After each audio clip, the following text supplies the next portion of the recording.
का सरकारनं त्यांच्या ह्या पापाच्या बद्दल प्रश्नाची उत्तरं द्यावीत मला कळत नाही। हे असे लोक असतात ना नवनाथराव, ह्यांना तुम्ही सरळ सांगत जा, तुमची उत्तरं तुम्ही द्या। घाण तुम्ही केली आहे ना, तुम्ही निस्तरा। हे लोक फोन सुद्धा घेत नाहीत, हे लोक उत्तर देत नाहीत। ह्यांनी उत्तरं दिली पाहिजेत।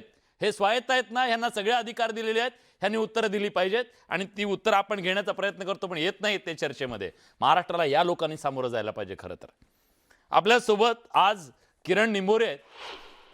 किरणजी, एक एमपीएससीच्या विद्यार्थ्यांच्यासाठी सातत्यानं तुम्ही आवाज उठवता। या एमपीएससी वाल्यांनी छाती ठोकपणे सांगितलं होतं नाही झालं असं काही, आणि तुम्ही आमची बदनामी करताय। एक प्रकारे हे सगळं दडपण्याचा प्रयत्न गेले काही दिवस सुरू होता का, आणि एक माणूस लढत राहिला म्हणून यांचं बिंग फुटलं?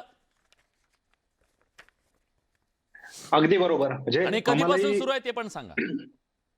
आम्हालाही असंच वाटत होतं की एमपीएससीचा पेपर हा खूप पारदर्शकपणे होतो। एमपीएससीचा पेपर कधीच फुटू शकत नाही।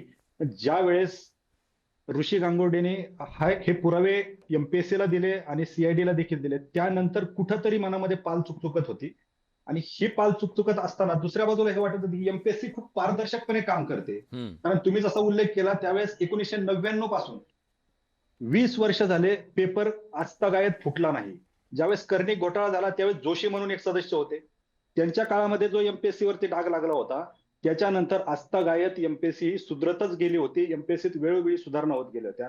आणि आता जे अध्यक्ष आहेत, आता जे सचिव आहेत, त्यांनी नुकताच मागच्या 5-6 महिन्यांमध्ये एक अशी यंत्रणा राबवली होती की असा एक समज ते पसरवत होते एमपीएससीच्या विद्यार्थ्यांमध्ये की आम्ही खूप फास्ट ही प्रोसेस करतोय, रिझल्ट लवकर लावतोय, परीक्षा लवकर घेतोय, त्याच्यानंतर मुलाखती स्पीडमध्ये घेतोय।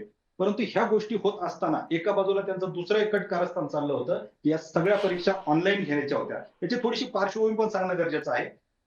मागील 6-7 वर्षापासून ज्या ऑनलाईन परीक्षा होत होत्या, जे महापरीक्षा पोर्टल असेल किंवा टीसीएस आयबीपीएस असेल, सरकार कोणतेही असो, दोन्ही सरकारमध्ये हे घोळ झालेले आहेत, सरकार कोणतेही असो, पण ज्या ऑनलाईन परीक्षांमध्ये घोळ होत होते ते घोळ होऊ नयेत म्हणून या सर्व परीक्षा या एमपीएससी कडे द्या, ही विद्यार्थ्यांची मागणी होती। गेले 10 वर्ष झाले आम्ही त्याच्यासाठी लढत होतो आणि शेवटी त्या परीक्षा या सरकारच्या काळामध्ये एमपीएससी कडे गेल्या। विद्यार्थी खुश झाले। विद्यार्थ्यांना वाटलं आता अभ्यास करणाऱ्या कॅन्डिडेटला ही परीक्षा, ही पदं मिळणार आहेत, जे तलाठीचं पद होतं हे या विद्यार्थ्याला मिळेल। पण अचानक म्हणजे आज ज्या वेळेस ड्रग इन्स्पेक्टरचा पेपर या गांगुर्डेमुळे, ऋषी गांगुर्डेमुळे एका कॅन्डिडेटनी जर माघार घेतली असती तर सर हा पेपरही फुटलेला कुणालाही कळाला नसता। आज आणि ही ज्या वेळेस हा भेसळ, पेपर सगळीच्या फुटला, सगळी भेसळ पुन्हा या राज्यातली भेसळ चेक करायला गेली असती, बरोबर? एक्झॅक्टली।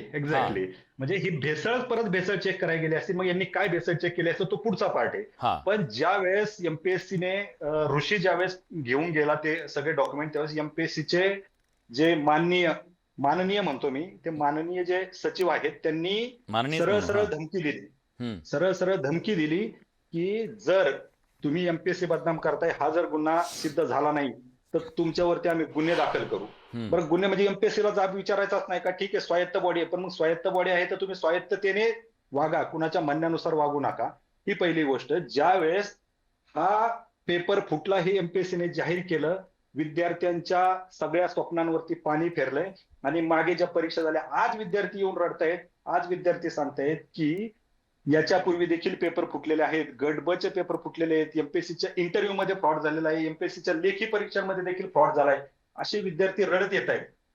फक्त प्रॉब्लेम हा आहे की ऋषीकडे त्या ड्रग इन्स्पेक्टरचे पुरावे होते, या विद्यार्थ्यांकडे ठोस पुरावे नाहीत। पण आता विद्यार्थी जसे ऋषीकडे स्क्रीनशॉट आले तसे स्क्रीनशॉट देखील यायला सुरुवात झाली। म्हणजे हा पेपर फक्त ड्रग इन्स्पेक्टरचाच नाही, मागच्या 4-5 वर्षामध्ये जे पेपर झाले, ह्या पेपरची जबाबदारी कोण घेणार?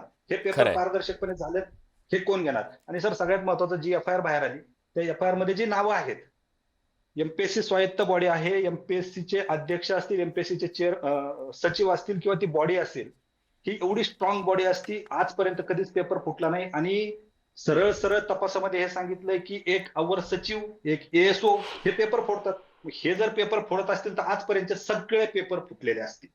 ठीक आहे, अतिशय गंभीर असा आरोप केलाय। माझं अजून म्हणणं आहे, एमपीएससीच्या बॉडीतले जे कोणी आता ऐकत असतील, बाबांनो, तुमच्यावर या महाराष्ट्रातल्या लाखो विद्यार्थ्यांनी विश्वास टाकला, त्या विश्वासाला तडा जातोय। तुम्ही समोर या आणि या महाराष्ट्रातल्या विद्यार्थ्यांना उत्तर द्या।